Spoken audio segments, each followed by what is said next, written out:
بسم اللہ الرحمن الرحیم. لگتا ہے آج سارے تیر میری طرف ہے. Floor is open. بات کرتے ہیں. دیکھیں جی, گلگت بلتستان کے کیس میں جو سب سے بڑا ایشو ہے, جو میں ذاتی طور پہ سمجھتا ہوں, جو 74 سال سے گلگت بلتستان کا مسئلہ ہے, وہ یہ ہے کہ گلگت بلتستان ایک ڈیفیکٹو کنٹرول میں ہے. کسی قسم کے کسی آئین میں, نہیں پاکستان کے آئین میں, نہیں کشمیر آزاد کشمیر کے جو انٹرنل کنسٹیٹیوشن ہے اس میں, کہیں پہ بھی گلگت بلتستان کی ریفلیکشن نہیں ہے. جو سب سے بڑا جو المیہ بھی ہے گلگت بلتستان کے ساتھ, وہ ہے کہ ایک پریزیڈنشل آرڈر کے ذریعے آپ ایک خطے کو چلا رہے ہیں. دیکھیں, ہمیشہ مافیاز اور جو پاورز ہوتی ہیں, جو طبقات ہوتی ہیں, وہ پریزیڈنشل آرڈر سے فائدہ اٹھاتی ہیں, آئین سے فائدہ نہیں اٹھاتی. آئین ہمیشہ لوگوں کو امپاور کرتا ہے, وہاں کی جو ادارے ہوتے ہیں ان کو امپاور کرتا ہے. میں ذاتی طور پر یہ سمجھتا ہوں کہ گلگت بلتستان کا مسئلہ یہ ہے کہ ہمیں گلگت بلتستان کے اس خطے کو, یہاں کے لوگوں کو کسی نہ کسی آئین میں ریفلیکٹ کرنا ہے. دیکھیں, ہم اس بات کو تسلیم کرتے ہیں کہ ریاست جموں کشمیر کے تنازع کا حصہ ہے. وکیل صاحب نے گفتگو کی, میں اس ڈبیٹ پہ نہیں جانا چاہتا, میں معاہدہ امرتسر کو نہیں گھنٹالنا چاہتا, میں اس ڈبیٹ نہیں کرنا چاہتا کہ معاہدہ امرتسر کی آرٹیکل 1 میں ٹیریٹری کیا تھی تو آرٹیکل 4 میں کیا تھا. اس کی طرف جائیں گے تو ہمارا جو اصل ڈسکشن ہے وہ ڈیٹیل ہوگی. لیکن میں یہ کہنا چاہتا ہوں, تسلیم یہ کرنا چاہتا ہوں کہ میں تنازع کشمیر کا حصہ ہوں اور مجھے متنازع میری ریاست نے کیا جس نے مجھے کنٹرول رکھا ہے. اب اس کنٹرول میں آرٹیکل 258 کا جو پریزیڈنشل آرڈر کا اختیار ایک پریزیڈنٹ کو یہ آئین دیتا ہے, اور اسی اختیار کے تحت گلگت بلتستان کو آرڈرز کے ذریعے چلایا جاتا ہے. آج تک ہونا یہ چاہیے تھا. اگر ہم دیکھتے ہیں آج کی, اگر گلگت بلتستان کی قانونی پوزیشن دیکھتے ہیں, وکیل صاحب آپ تائید کریں گے, گلگت بلتستان کی آئینی پوزیشن یہ ہے کہ گلگت بلتستان کا اس ریاست کے ساتھ قانونی صرف ایک ہی رشتہ ہے, وہ معاہدہ کراچی ہے. معاہدہ کراچی کی ایک شق نے گلگت بلتستان کو اس ریاست کے ساتھ باندھا ہوا ہے, نتھی کیا ہوا ہے. اور مزے کی بات یہ ہے, میری دل کی خواہش یہ تھی کہ معاہدہ کراچی میں اگر آپ مجھے بھیج دیتے ریاست پاکستان کو, تو کم از کم اپنا بندے والا انٹرم جو کنسٹیٹیوشن تھا, جو آئین تھا, اس میں میری جگہ رکھتے. آپ نے 14 ترمیمیں کی, ان 14 ترمیموں میں مجھے اسمبلی میں ریپرزنٹیشن دیتے, مجھے اپنی سٹیزنشپ میں جگہ دیتے. صورتحال یہ ہے کہ آپ مجھے کہتے ہیں کہ آپ ریاست جموں کشمیر کے درجہ اول کے شہری ہیں, لیکن میں آزاد کشمیر میں زمین نہیں خرید سکتا. یعنی صورتحال یہ ہے کہ میں آپ کے لیے بیگانہ ہوں. جب گلگت بلتستان کے اوپر ظلم ہوا, آپ نے انجوائے کیا. دیکھیں, گلگت بلتستان کو صوبے کی طرح ماشاءاللہ لگا, زون ای بنایا, ماشاءاللہ کو ایکسٹینڈ کیا, آپ خاموش رہے. پھر سبجیکٹ گلگت بلتستان سے معطل ہوا, آپ خاموش رہے. گلگت بلتستان میں 88 کورٹس بنے, آپ خاموش رہے. گلگت بلتستان میں شیڈول 4 لگا, آپ خاموش رہے. آپ نے 14 امنڈمنٹس کی 74 کے ایکٹ کے اندر, اپنی تمام تر جو ضرورتیں ہیں آپ کی ایم این ایز اور آپ کے ایم پی ایس کی جو فیسلٹیز ہیں, صدر وزیر اعظم کو جو چیزیں چاہیے وہ بھی وہاں پہ ایڈ ہوئی, لیکن گلگت بلتستان کو آپ بھول گئے. اور اب آپ یہ توقع کریں کہ 74 سال میں آپ کو بھول جاؤں, اور 74 سال کے بعد اس بے وفائی, اس بے رخی, اس بے اعتنائی کا جواب میں مزید قربانیوں سے دوں, تو یہ ممکن نہیں ہے. یہ میرے لیے پاسبل نہیں ہے. میں اپنی قوم کو بند گلی میں بند نہیں کر سکتا. مجھے اپنی قوم کو پولیٹیکل امپاورمنٹ دینی ہے, مجھے اپنی قوم کو جوڈیشل امپاورمنٹ دینی ہے, مجھے اپنی قوم کو اکنامکل امپاورمنٹ دینی ہے. یہ میرے لوگوں کا حق ہے. میرے لوگوں کا مسئلہ کیا ہے, پولیٹیکل امپاور نہیں ہے. یہاں پہ پولیٹکس جنم پنپنے ہی نہیں دیا. کسی آئین کا نہ ہونا اس بات کی گواہی ہے کہ وہاں پولیٹکس ہے ہی نہیں. جب آپ کے پاس آئین ہی نہیں ہے, آئینی حقوق ڈیفائن ہی نہیں ہے, آپ کے رائٹس ڈیفائن ہی نہیں ہے. جب اس ملک کو ضرورت پڑتی ہے, ماشاءاللہ ایکسٹینڈ ہوتا ہے. جب اس ملک کو ضرورت پڑتی ہے, 21ویں ترمیم ایکسٹینڈ ہوتی ہے, فوجی عدالتیں بنتی ہیں. جب اس ملک کو قبضہ کرنے کی ضرورت ہوتی ہے, لینڈ ریونیو ایکٹ ایکسٹینڈ ہوتا ہے, میری زمینوں پہ قبضہ ہوتا ہے, لیکن 18ویں ترمیم ایکسٹینڈ نہیں ہوتی کیونکہ اس سے میں امپاور ہوتا ہوں. تو میرا مقصد یہ ہے کہ میری قوم, میرے لوگ, میرے نوجوان, میرے سیاستدان, میرے وکیل وکلا اور میرے جو کورٹس ہیں اور میرے جو اکنامکل ڈیولپمنٹ ہے, وہ امپاور نہیں ہے. میں تو اس میں امپاورمنٹ چاہتا ہوں. میں تو یہ چاہتا ہوں کہ میرا جو کورس ہے اس کو جوڈیشری ہے اس کو ایک آئینی بیک اپ ملے. آج میری کورس انتظامی کورس ہے, آج میرے کورس آئینی کورس نہیں ہے. آئینی عدالتیں گلگت بلتستان میں نہیں ہے. میرے سامنے میرے بھائی بیٹے ہیں, بابا جان صاحب بڑے مزاحمتی انسان ہیں, ہمارے لیے مشعل راہ ہے. ایک FIR درج ہوتی ہے اور کورٹ میں کیس چلتا ہے, ان کو اریسٹ کیا جاتا ہے, 90 سال کی سزا ہوتی ہے, لیکن جب چھوڑنے کی بات آتی ہے تو ایسے چھوڑ دیا جاتا ہے جیسے مویش خانے کا دروازہ کھول کر مویشی باہر لے آتے ہیں. یہ لاقانونیت گلگت بلتستان میں ہے, جہاں پہ آئین نام کی کوئی چیز نہیں ہے. ہم یہ چاہتے ہیں کہ یا گلگت بلتستان کا اپنا آئین ہو یا گلگت بلتستان کو کسی آئین کا حصہ بنایا جائے. میں پیپل پارٹی بات کر رہا ہوں. ہم یہ سمجھتے ہیں کہ ایسا امپاورمنٹ گلگت بلتستان کو لوگوں کو دی جائے کہ تنازع کشمیر کو متاثر کیے بغیر ہمارے لوگ پولیٹیکلی امپاور ہو جائیں. پولیٹیکلی امپاورمنٹ سے مراد یہ ہے جو ہمارے الیکٹڈ لوگ ہیں وہ ہمارے وسائل کے بارے میں اختیار رکھتے ہوں کہ قانون سازی کریں, اور وہ سسٹم جس سسٹم کے اندر گلگت بلتستان کے لوگ جس ملک کے کنٹرول میں ہے, اس ملک کے اندر جو پاور ہاؤسز ہیں اس میں ہماری نمائندگی ہو. اور اس کے بعد میں یہ چاہتا ہوں کہ میری جو کورس ہیں اس کا جو بیک اپ ہو وہ ایک آئینی بیک اپ ہو. ایسا نہ ہو کہ میرے کسی بندے کو پکڑ کے آپ جیل میں ڈال دیں مال مویشی کی طرح, اور جس دن آپ چاہیں ایک بند کمرے میں بیٹھ کے معاہدہ کر کے اس کو باہر نکال دیں, یا معاہدہ بھی نہ کریں نوٹیفیکیشن کر کے باہر نکالیں. میں لاقانونیت سے باہر آنا چاہتا ہوں. میں کسی خطے کے کسی قبضہ کی ہوئی ریاست کے دوسرے خطے کے لوگوں کے لیے اپنے لوگوں کو غلام نہیں رکھ سکتا. میں غلامی در غلامی میں اپنے لوگوں کو نہیں لے کے جا سکتا. مجھے یا اپنا آئین چاہیے یا مجھے کسی آئین کا حصہ بننا ہے. آئین اپنا حاصل کرنے کے لیے آپ کی طرح اگر آپ کہتے ہیں 74 کے ایکٹ کے تحت میں ایک انٹرم کنسٹیٹیوشن بناؤں, اس کے اوپر امینڈمنٹ کرنے کا میرے پاس اختیار ہو, گنڈاپور کے نیچے میں ایک ریاست بناؤں جس کو آپ نے خود ڈبوسلا کہا, تو میں اسے تسلیم نہیں کرتا. یا دوسرا راستہ میرے پاس یہ ہے کہ میں بندوق اٹھاؤں, پہاڑ پہ چڑھوں اور اس ریاست کے خلاف جنگ کروں, آرمی سے جنگ کروں اور ایک نئی ریاست بناؤں, وہ میرا منشور نہیں ہے. تو میرے پاس ایک ہی راستہ ہے کہ میں اپنے لوگوں کو امپاور کروں. اس راستے کے بارے میں صرف میں تسلیم نہیں کرتا. دیکھیں جی, گلگت بلتستان کے جو نیشنلسٹ دوست ہیں وہ عرصہ دراز سے یہ کہتے ہیں کہ گلگت بلتستان کو کشمیر سے الگ کر کے چوتھی اکائی تسلیم کریں. ایسا ہی ہے, ایسا ہی ہے نا. نیشنلسٹ دوست بیٹھے ہیں, ہمیشہ سے گلگت بلتستان کے نیشنلسٹ دوستوں کا یہ مطالبہ رہا ہے کہ گلگت بلتستان کو کشمیر سے الگ کر کے ہمیں ایک چوتھا فریق تسلیم کیا جائے. اور اس کے بعد جو مطالبہ رہا ہے, ہماری جب سرتاج عزیز کمیٹی کی رپورٹ آئی تو سب لوگوں نے, ہمارے خاص طور پر سب سے زیادہ جو خوش لوگ تھے وہ ہمارے نیشنلسٹ دوست تھے, انہوں نے کہا کہ انہیں متنازع تسلیم کیا گیا. اور ایک ایسا نظام گلگت بلتستان میں ہونا چاہیے کہ متنازع حیثیت کو برقرار رکھتے ہوئے گلگت بلتستان کے لوگوں کو آئینی حقوق ملے. اس کے بعد جب سپریم کورٹ کا پہلے والا فیصلہ اور دوسرا والا فیصلہ ابھی جو آیا ہے اس کے اوپر بھی یہی بات ہے. آرٹیکل نمبر پیراگراف نمبر 19 سے پیراگراف نمبر 22 میں یہی بات ہوئی کہ گلگت بلتستان کے لوگوں کو ایک ایسا بااختیار امپاورڈ سیٹ اپ دیا جائے جس میں متنازع حیثیت کو برقرار رکھتے ہوئے ہم کشمیر سے لاطلبی کا اعلان نہیں کرتے. جو بے رخی, بے اعتنائی اور بے وفائی آپ سے رہی ہے وہ وہیں پہ ہے, گلے شکوے وہیں پہ ہے, لیکن پھر بھی ہم آپ کے تنازع کے فریق ہیں. ہم کہتے ہیں کہ ہم آرٹیکل 1 میں امینڈمنٹ نہ ہو, گلگت بلتستان کے لوگوں کو جو اختیار ہے رائے شماری میں ووٹ دینے کا وہ گلگت بلتستان کے لوگوں کے ہاتھ میں ہو. اور ہم یہ سمجھتے ہیں کہ یہ گلگت بلتستان کے لوگوں کے ہاتھ میں ایک طاقت ہے جس طاقت کے ذریعے سیاست سے ہم ہر بات منوا سکتے ہیں اور اسے برقرار رکھنا چاہیے.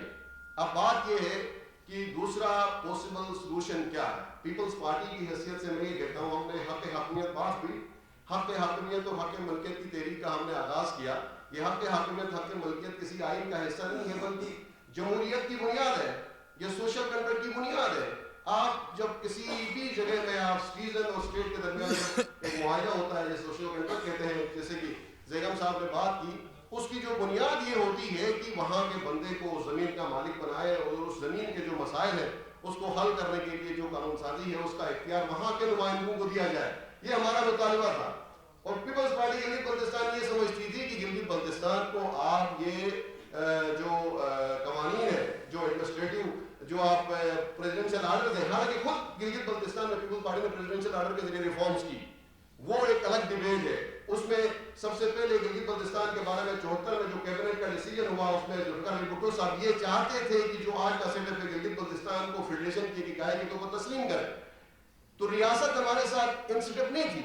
2018 میں گلگت بلتستان کے بارے میں پیپلز پارٹی نے اپنے منشور میں لکھا کہ پیپلز پارٹی گلگت بلتستان کو ایک عبوری صوبہ بنانا چاہتی ہے. عبوری صوبہ سے مراد یہ ہے کہ متنازع حیثیت کو برقرار رکھتے ہوئے گلگت بلتستان کے لوگوں کو آئین پاکستان میں جو حقوق باقی تمام شہریوں کو حاصل ہے وہ گلگت بلتستان کے لوگوں کو حاصل ہو. ریاست نے ہمارا ساتھ نہیں دیا. ریاست نے بری طرح ہمیں